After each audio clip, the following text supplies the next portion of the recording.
Hello, my name's Mattie. Welcome to my Storyland.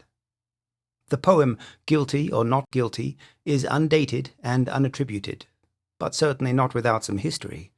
The earliest publication I have found is in the 1904 anthology Sorrow and Consolation, Volume 3 of a collection entitled The World's Best Poetry.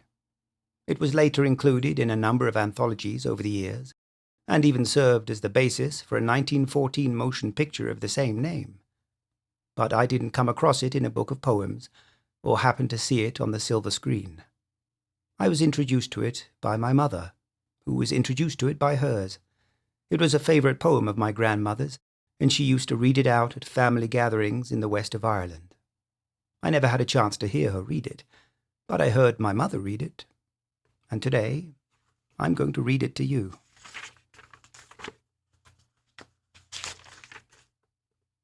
Are you ready?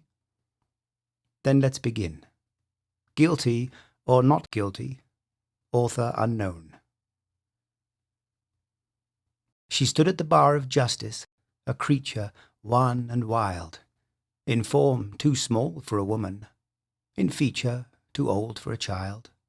For a look so worn and pathetic was stamped on her pale young face, it seemed long years of suffering must have left that silent trace.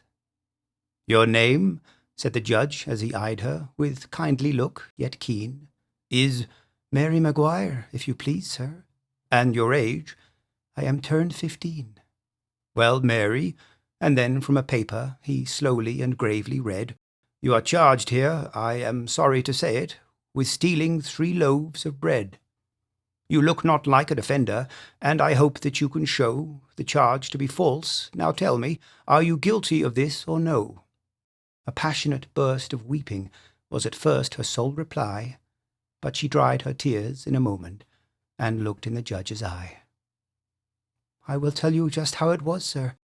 My father and mother are dead, and my little brothers and sisters were hungry and asked me for bread. At first I earned it for them by working hard all day, but somehow the times were hard, sir, and the work all fell away. I could get no more employment. The weather was bitter cold. The young ones cried and shivered. Little Johnny's but 4 years old. So what was I to do, sir? I am guilty, but do not condemn. I took, oh, was it stealing, the bread to give to them?"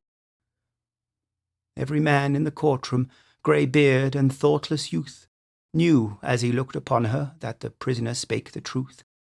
Out from their pockets came kerchiefs, out from their eyes sprang tears, and out from the old faded wallets treasures hoarded for years. The judge's face was a study, the strangest you ever saw, as he cleared his throat and mumbled something about the law. For one so learned in such matters, so wise in dealing with men, he seemed on a simple question sorely puzzled just then. But no one blamed him or wondered when at last these words they heard: "The sentence of this young prisoner is for the present deferred." And no one blamed him or wondered when he went to her and smiled, and tenderly led from the courtroom himself the guilty child.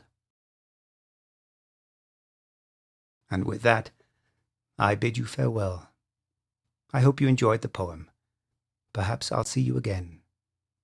I certainly hope so. Until then. Hello, Mattie here. Thanks for watching me read stuff. There are lots more videos of me reading stuff over on my channel, and if there's other stuff you'd really like me to read, just let me know in the comments section below. Don't forget to hit the like and subscribe buttons, and I upload new videos all the time, so maybe hit the bell icon too, so you can get notified when new stuff comes out. Thanks again for watching, and see you next time.